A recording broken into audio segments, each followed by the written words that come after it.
Chapter 40, Basic Principles of Animal Form and Function. This chapter is basically about tissues and homeostasis, endothermy, ectothermy. This slide just shows how adaptations occur, how form and function are closely related. You can see with this sphinx moth with the long proboscis has the function to get down into the middle of the flower. So simple definitions of what is anatomy, study of the structure of an organism, and physiology, study of the functions on organisms. This is convergent evolution. Remember we talked about convergent evolution last semester, where the evolutionary adaptations are similar, but they are not genetically related at all, and they can be in different geographic areas. So the ability to form certain actions depends on an animal's shape and size. So here the adaptations are to a similar environmental challenge, which is swimming in the water. Okay, so now we're going to talk about the body, animal bodies. So within the body, there's the exchange of nutrients acquired from food, gases that you breathe in, and waste byproducts of metabolic processes. And these substances are dissolved in an aqueous medium, a medium primarily made up of water, and diffuse and are transported across the cell's plasma membrane. And this fluid is called interstitial fluid. We'll be talking about this a lot. This provides the exchange of materials between blood and body cells. Okay, this picture talks about a simple single-cell diffusion exchange and a two-cell exchange with the hydra. So the single-cell protist is the amoeba. Okay, and it has sufficient surface area to service its entire volume inside by diffusion, and the hydra's body has 2 layers of cells, as you can see. Okay, and in complex animals like us, there's a more sophisticated exchange of materials. So here in the digestive system, you can see the microvilli, which increases surface area for more exchange. And here in the kidneys, these are glomeruli, and these are balls of blood cells, so there's lots of exchange going on here. And then this is the pulmonary or lung system, where around the alveoli there's a lot of surface area, so there's more exchange here. And then in the blood, you can see interstitial fluid to the cells. Okay, so there's the interstitial fluid, which is like the matrix. And this is the circulation. Food goes in, nutrients absorbed in the small intestine. What is not absorbed is eliminated, and then the nutrients are absorbed by the blood, go through the heart, pumped out of the heart to the lungs. And that's where the waste of CO2 is breathed out. Oxygen is taken in, transported in the blood along with nutrients to cells. And then the blood is filtered in the kidneys. Okay? And then the liquid metabolic waste exits here. Okay, there are 4 different types of tissues: epithelial, connective, muscle, and nervous.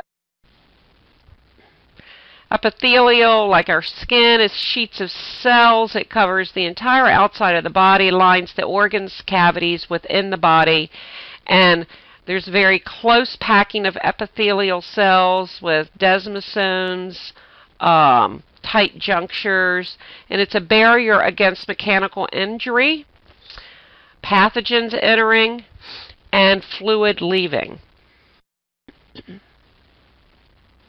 There are different types of different shapes of epithelial cells. Cuboidal, look like dice.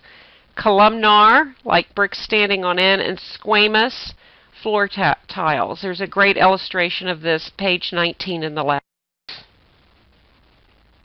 They also can be arranged single cell, which is simple epithelium, stratified epithelium, which is multiple layers or tiers, or pseudostratified, a single layer of cells that vary in height. Again, page 19 has gradations. Okay, parts of this dog are dissected, showing you where different types of epithelium can be found.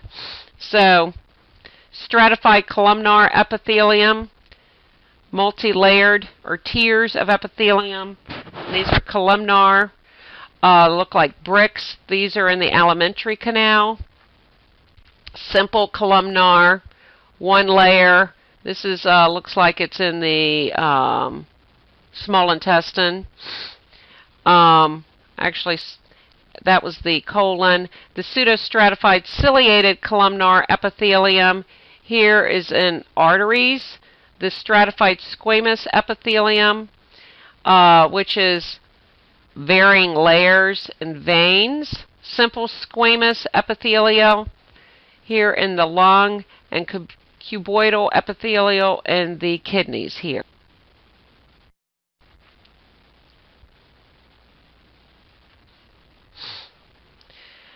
Okay, so we talked about epithelial tissue. The next tissue is connective tissue. Connective tissue binds and supports other tissues of the body, kind of holds the organs in place. And this is sparsely scattered throughout the extracellular mix. So you've got the epidermal tissue, then you've got connective tissue underneath that. And so there's a matrix, a web of fibers of connective tissue embedded. And the matrix can be either liquid, jelly-like, or solid. Liquid would be blood, solid would be bone, jelly-like. Okay, so there are variations in the matrix, or what holds the cells, like we talked about in the previous slide. And hyaline cartilage, which makes tissues flexible. The chondrocytes secrete collagen that give flexible support. So they are embedded in the hyaline cartilage. Bone, which is solid, it's mineralized connective tissue. In the center are these circular structures called Haversinian canals. Adipose tissue stores fat and adipose cells, and they can become small or shrink or enlarge depending on the amount of fat.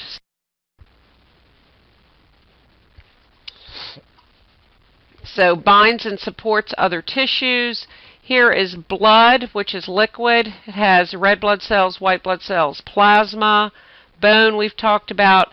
Fibrous connective tissue, which is here in this tendon that connects muscle to bone. Loose connective tissue over here. Adipose, and then cartilage. Okay, muscle tissue responsible for body movements. Contains certain proteins of actin and myosin, like skeletal muscle, which makes it striated, which we talked about last semester.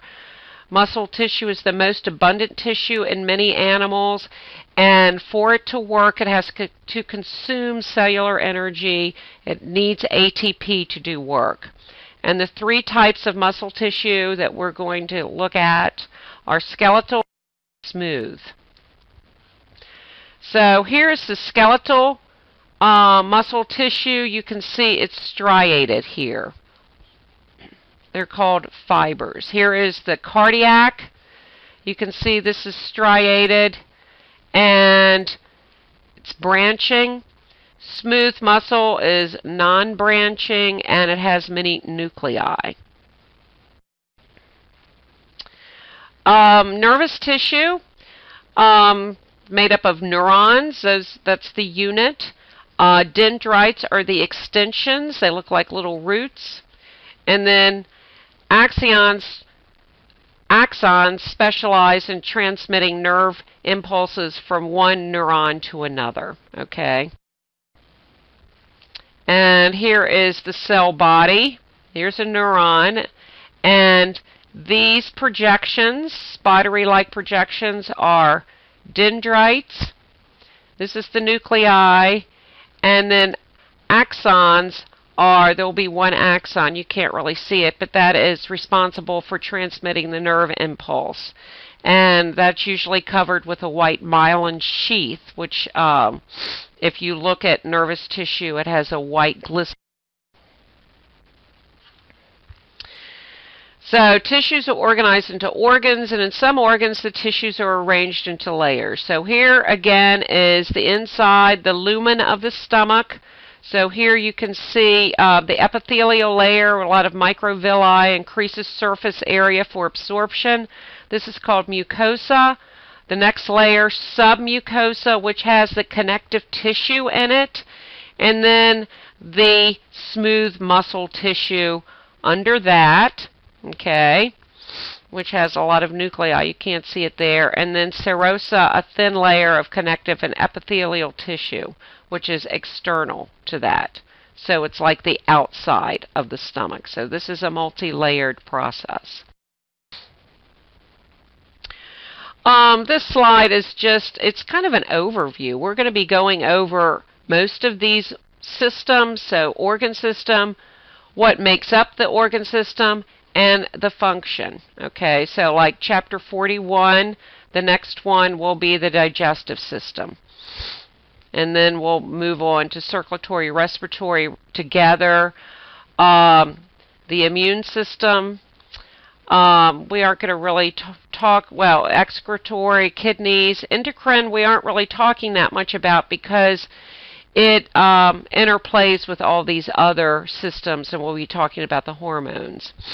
Reproductive system, nervous, skin, not really going to be talking about integumentary, skeletal, muscular system at the end. Right?